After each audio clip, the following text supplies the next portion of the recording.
my pleasure to welcome you. I'm Dr. Michael Bernard Beckwith, founder, spiritual director of the Agape International Spiritual Center. It's my pleasure to welcome you as we spend an evening with Paramahansa Nityananda, as we allow ourselves to be available to the Spirit of the living God as it moves through Him in such a way that our lives are changed, uplifted, and transformed from glory to an even greater glory. As I welcome you into our center, I invite you for just a moment before I invite up Swami Bhaktananda to do the formal introductions. Once again, welcome. I'm going to invite the Swami Bhaktananda forward. He's going to give us all the particulars. Please come forward.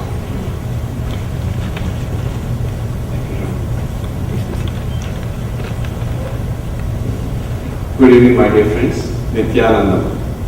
Please say Nityananda.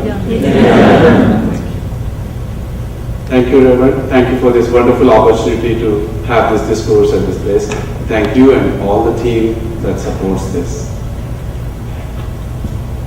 To begin with, I would like to recall that Swamiji was here earlier, and at that time we had a complaint that Swamiji did not have time for the audience to meet him. Unfortunately, Swamiji had to leave, take a plane to India right after the discourse, so he had to leave. And this time we have the time and opportunity to meet Swamiji in person and take the blessings and the healings.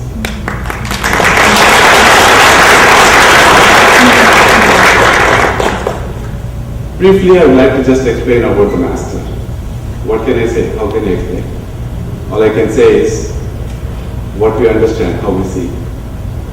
Paramahamsa Nityananda, whom we lovingly call as Swamiji, was born in 1978, January 1, in South India.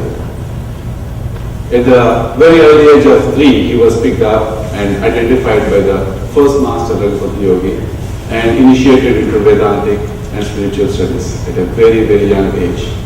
At the age of 11, he started going into the deeper studies of Tantra, Shaiva, and Vedantic philosophies.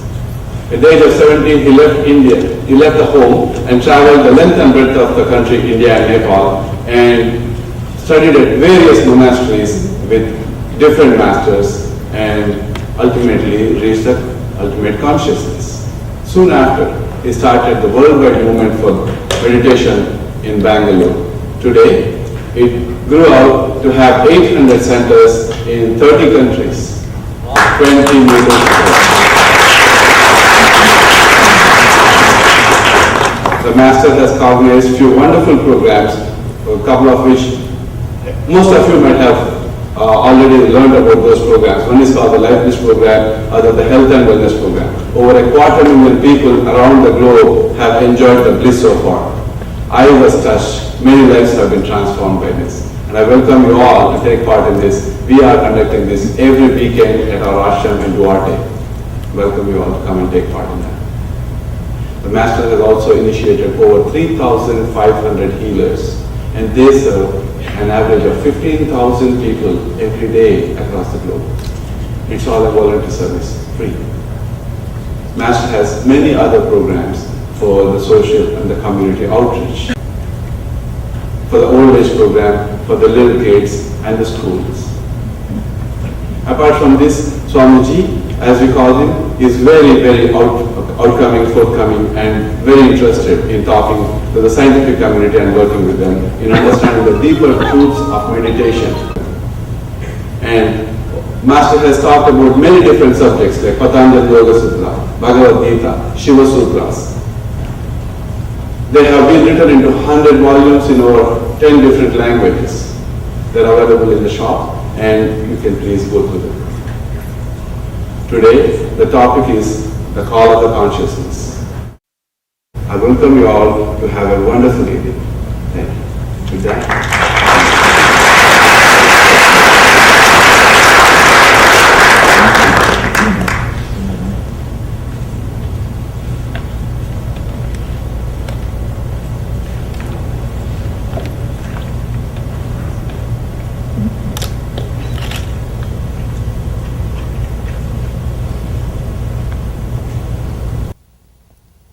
नित्यानन्दं परमसुगतं केवलं ज्ञानमूर्तिं ద్వంద్వాతీతం గగనసదృశం తత్వమస్యాదిలక్ష్యం ఏకం నిత్యం విమలమచలం సర్వదీ సాక్షిభూతం భావాతీతం త్రిగుణరహితం సద్గురుం తం నమామి.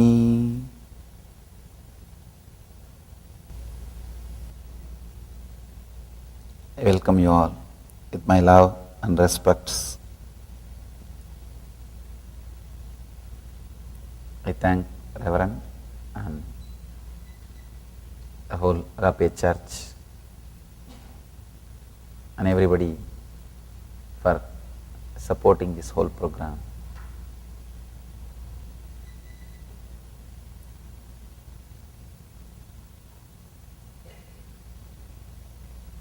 Call of consciousness. Just now, few minutes, we were silent externally.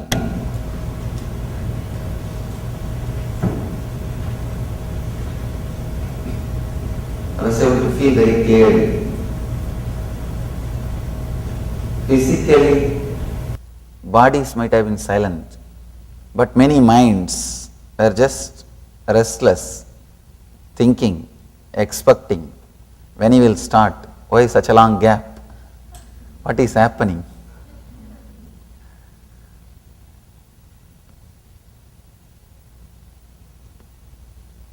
I was able to very clearly see, actually three things would have happened. One, constantly thoughts moving. Second, there are some people who are with little awareness, even though thoughts were moving, they were trying to control, silence. Third, people who are really completely ease with themselves. That is very few. First, the group in which too many thoughts are constantly moving. Understand, thoughts which is happening in you is call given to you by your consciousness. We always think thoughts are bad and try to escape. Of course, you are supposed to escape from thoughts. You are supposed to go beyond thoughts. That is true. But every thought which comes to your inner space is call from consciousness. Only when you recognize that it's a call from consciousness, you will be able to go beyond thoughts. Till you recognize every thought which comes to you, which happens in your inner space, is call of consciousness, you will never be able to go beyond thoughts. Why do you have thoughts? First of all, look little deep. The very reason for thoughts happening in you is your inner space clearly understands you are not enough unto yourself. You are not settled in yourself. You are not at your home. You are not complete. That is the reason you get the thoughts. Instead of understanding thoughts are the call from your consciousness, you tend to fulfill them. When you start working with them, either expressing them or suppressing them, you have taken a wrong direction. All you need to understand is why they are arising, not what they are saying. When you start thinking in the line of what they are saying to you, you will either start expressing them or suppressing them. Means you are caught by thoughts. Even when you suppress them, you are caught by them. Let it be very clear. People think suppressing thoughts means you are going to go beyond the desires. No. Expressing or suppressing, you are caught by thoughts. One group which are caught by thoughts, the second group trying to silence, trying to bring the awareness, trying to bring the witnessing consciousness. The third group, which really heard the call of the consciousness, they are completely ease with themselves. You can hear the call of the consciousness, understand in a different level. Every one of us hear the call of the consciousness, no doubt about it. But we understand in three levels. One, people who think there is a meaning for the thoughts. People who start trying to relate with the meaning of the words. Naturally, you will start going towards the outer world. People who are caught by the thoughts, they are called doers. People who work. People who are caught not by the thought, but thinking why constantly these thoughts are raising. Who are caught by the truth behind the thoughts. You start traveling towards the awareness. People who are settled into the consciousness. They are the people who are inside their being, who have attended the call of consciousness. People who are listening to the call but not picking up the right line. You may have 3-4 telephones in front of you. When telephone rings, you pick up the wrong phone. That is what you do.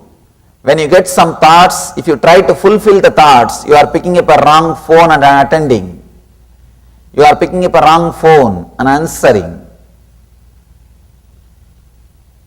Instead of attending the thoughts, instead of going behind what they are showing or what they are saying, if you start looking from where they are coming or why they are happening in you, you will travel towards awareness, towards consciousness, towards your space. In two ways you can respond to your thoughts. One is in the level of doer, doing. The other one is the level of being, level of your inner space. If you try to attend the call of consciousness by fulfilling the thought or suppressing the thought, it will never end. People never end their journey if they start in wrong direction. The journey itself is started in a totally wrong direction. That is why it never ends. Two doors are available. One is the space of doer, the other one being. If you start traveling in the other direction, why, first of all, I am getting these thoughts? From where they are raising? Why they are happening in me? You will travel to a different dimension. This intelligence or this understanding happens to human being only after traveling enough in the dimension of doing, the doership. Only after traveling continuously in the line of fulfilling your thoughts, suddenly you realize how many times I try to fulfill. It's not ending. Again and again and again, something more is happening. Something more is coming out. When you start understanding this truth, you look little deep in and you penetrate your being. You start working the different dimension of witnessing or traveling towards the witnessing consciousness. When you start respecting the words too much, the words which are happening in you, you go behind them, you try to find meaning for them. If you are little aware, you will understand. If you look little deep inside, you will understand the words which are making you to take major decisions in your life, whether it is decision about marriage or divorce or home or car or your job, those words are just empty words. There is no truth behind them. In few minutes, you can just change those words and replace different word. What you call as experience or the outer world, nothing but empty words. There is a beautiful expression in Sanskrit, Maya.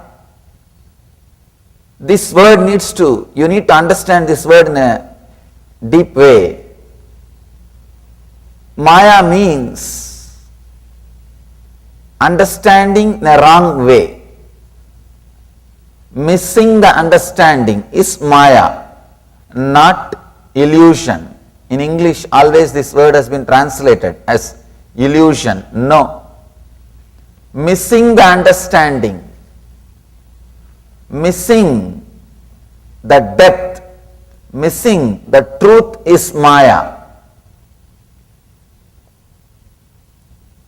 The words which is happening in you is happening for a totally different purpose. They are called from your consciousness.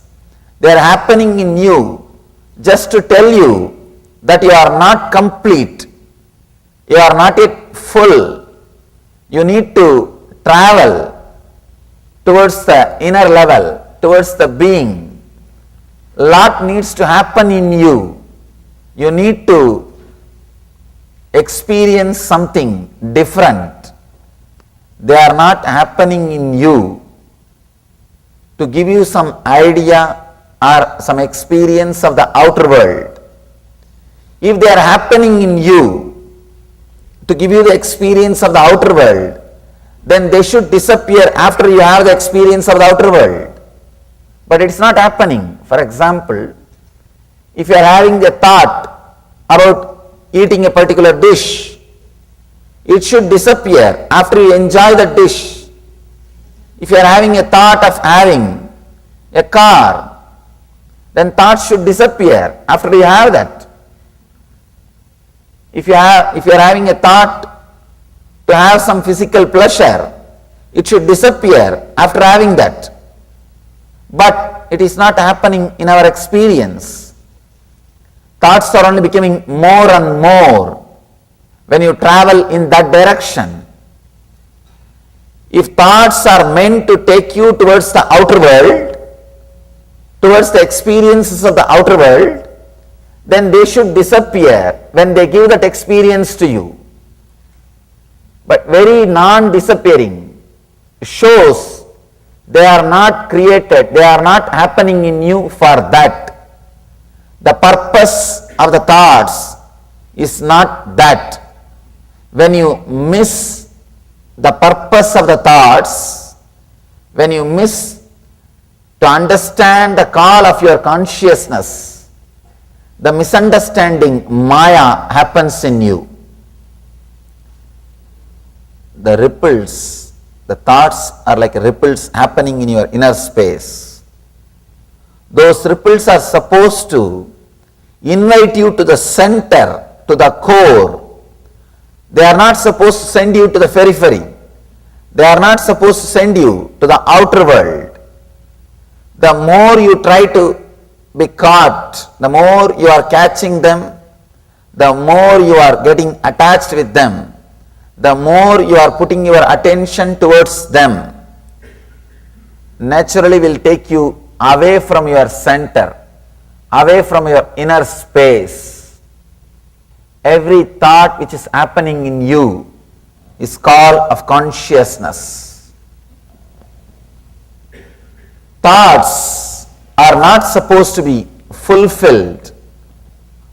You are not supposed to follow them.